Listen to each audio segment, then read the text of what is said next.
बचा है जब ये साफ हो जाएगा कि दिल्ली का सीएम कौन होगा, क्योंकि शपथ ग्रहण की तारीख और जगह तय कर ली गई है। दिल्ली के ऐतिहासिक रामलीला मैदान को सजाया जा रहा है, जहां शपथ ग्रहण का बड़ा कार्यक्रम होगा।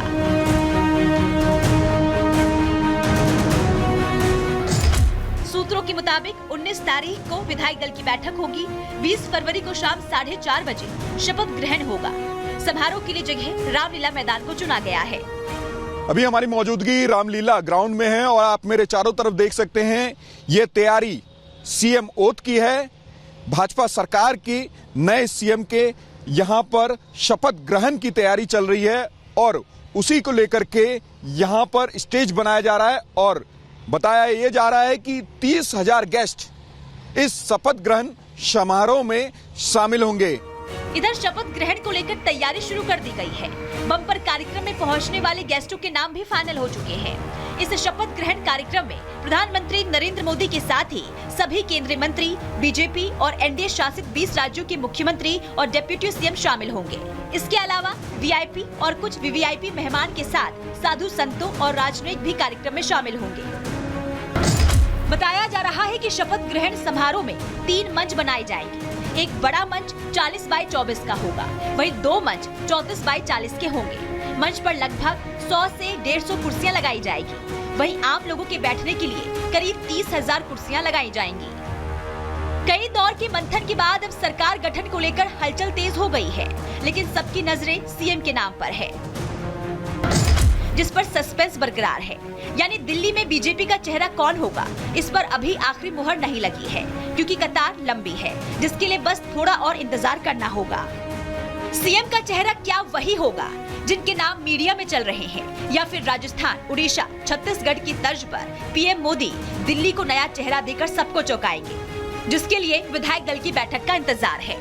Bureau report, Republic Bharat. बिल्कुल सस्पेंस हटने वाला है और नए मुख्यमंत्री कौन होंगे, कौन चेहरा होगा, इस पर अभी ये पिक्चर क्लियर होनी बाकी है, लेकिन तैयारियां चल रही है। लेकिन इधर उत्तर प्रदेश से खबर आ रही है कि योगी आदित्यनाथ ने जमकर समाजवादी पार्टी को धोया है और उन्होंने साफ तौर पर कहा कि कुछ लोग हैं जो कि अपने बच्चों को अंग्रेजी में शिक्षा देते हैं लेकिन दूसरों को उर्दू पढ़ाना चाहते हैं। एक छोटी सी रिपोर्ट दिखाते हैं आपको।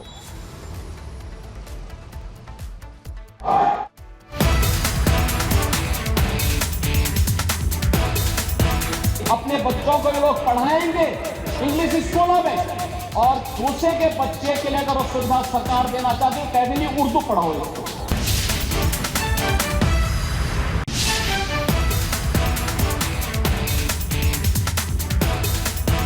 अपने बच्चों को लोग पढ़ाएंगे इंग्लिश स्कूलों में और दूसरे के बच्चे के लिए अगर वो सुविधा सरकार देना चाहती है, कह देंगे उर्दू पढ़ाओ इसको।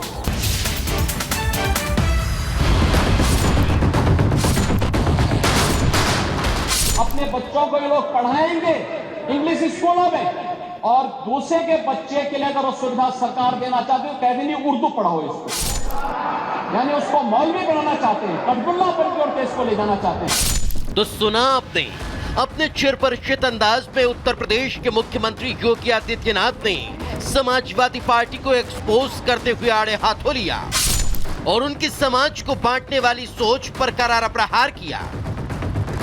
बेशक मौसम में बदलाव के साथ अभी उतनी गर्मी नजर नहीं आ रही, मगर यूपी विधानसभा की गर्माहट में कोई कमी देखने को नहीं मिली।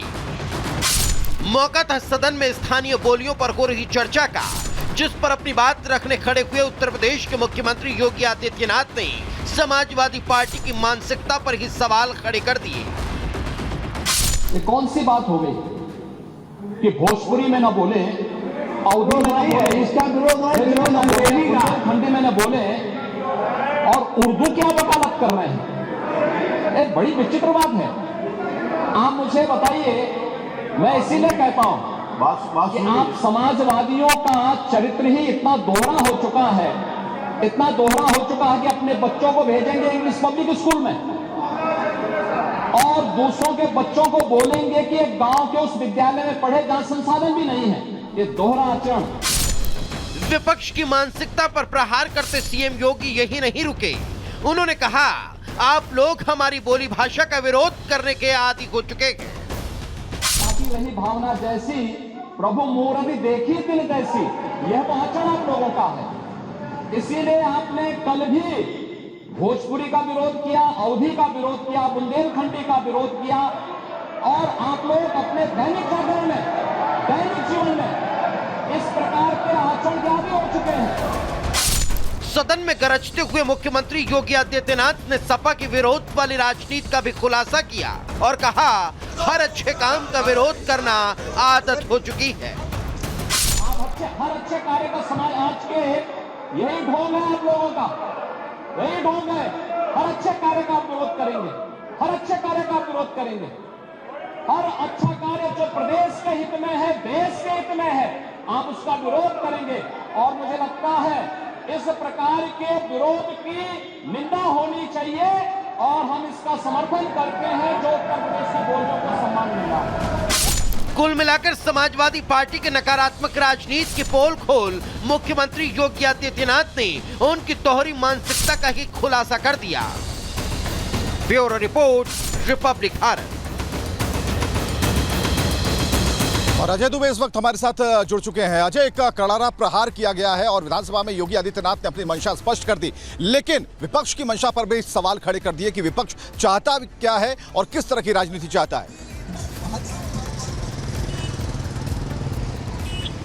और बिल्कुल सीधे तौर पर मुख्यमंत्री ने निशाने पर लिया और जो शब्दावली का इस्तेमाल आज सुबह से सत्र की शुरुआत से पहले ही विपक्ष के नेता करते हुए दिखाई दे रहे थे। जब प्रोटेस्ट वो बाहर, जिनकी तस्वीरें हम दिखा रहे हैं, जब वो प्रोटेस्ट बाहर कर रहे थे विधानसभा के, जो शब्दावली तब थी, सत्र की शुरुआत होती है, राज्यपाल जब अपना अभिभाषण पढ़ रही थी, उस दौरान भी काफी क्रिएट किया उस समय विपक्ष के विधायकों ने। और उसके बाद जब ये बात भाषाओं को लेकर बात निकल कर आई और जो उन्होंने उर्दू भाषा को लेकर बात कही, मुख्यमंत्री बिल्कुल इस पूरे मामले को लेकर जो उनका एक अंदाज रहा है, इस पूरे मामले में जीरो टॉलरेंस के साथ वो उतर पड़ते हैं और सीधे सीधे समाजवादी पार्टी और उनकी राजनीति और उर्दू भाषा को लेकर जो उनका विचार है उसको लेकर खिलाफत करते हुए मुख्यमंत्री साफ तौर पर दिखाई देते हैं। चलिए, बिल्कुल सही कहा आपने कि यहाँ पर साफ तौर पर जो विपक्ष पर हमला है वो दिखता है यहाँ पर, और योगी आदित्यनाथ की मंशा भी स्पष्ट होती है। यहाँ पर कांग्रेस बौखलाई हुई है। कांग्रेस के जो नेता है उदित राज, उन्होंने बसपा सुप्रीमो खासकर मायावती को कहा है, उनका गला घोटने की बात कही है। ये राजनीति से परे है, राजनीति की शब्दावली से परे है, मानसिकता से परे है। एक रिपोर्ट दिखाते हैं।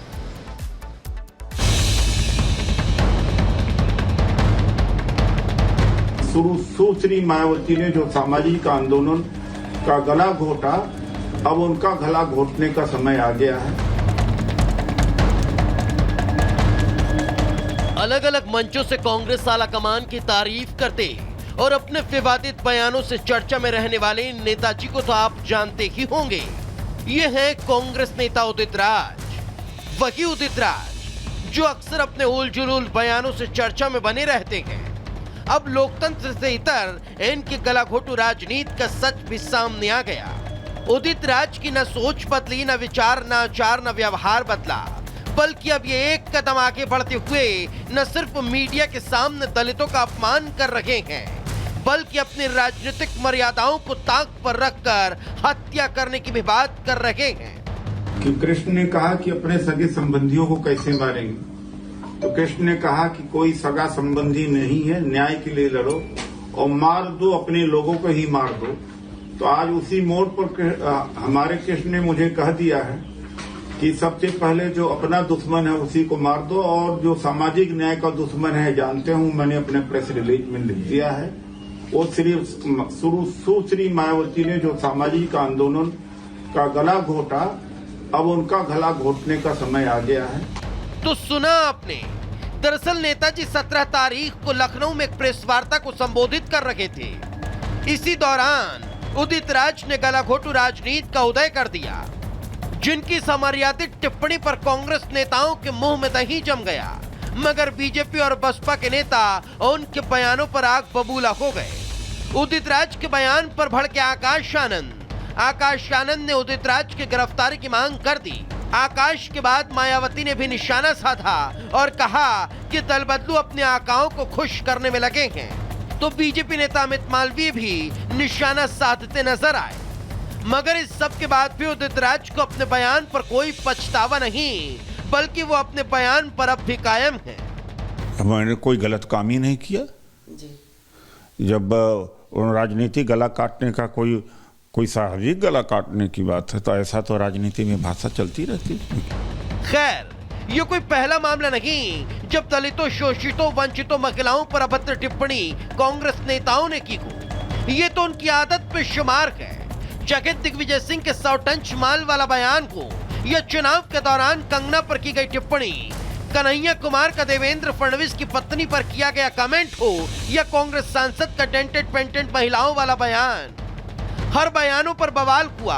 कांग्रेस आलाकमान से सवाल हुआ, मगर न तो जवाब आया और न कि इस तरह के बयानबाजी करने वाले नेताओं पर कोई कार्रवाई हुई, जिसने पार्टी में पल रखे नेताओं की विक्षिप्त मानसिकता का परिचय तो दे दिया, मगर अब तो बात बयानों से बढ़कर गला घोटने तक पहुंच चुकी है, जिस पर